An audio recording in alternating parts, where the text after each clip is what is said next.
રાજસ્થાનના જેસલમેરમાં ભારતીય સેનાના યુદ્ધાભ્યાસની વચ્ચે એક મોટી દુર્ઘટના બની। રાજસ્થાનના જેસલમેરમાં જવાહરનગરમાં સ્ટુડન્ટ હોસ્ટેલ બાજુમાં ઇન્ડિયન એરફોર્સનું તેજસ ફાઇટર પ્લેન તૂટી પડ્યું હતું। વિમાન તો સળગીને ખાખ થઈ ગયું હતું, પરંતુ બંને પાયલટનો બચાવ થયો હતો।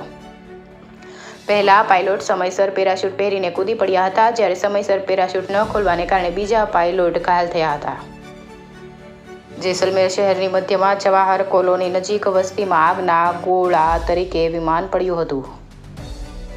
ફાઇટર પ્લેન એક બેડરૂમ સાથે ટકરાયું હતું અને ખાખ બની ગયું હતું। સદનસીબે દુર્ઘટનામાં કોઈ જાનહાનિ થઈ ન હતી।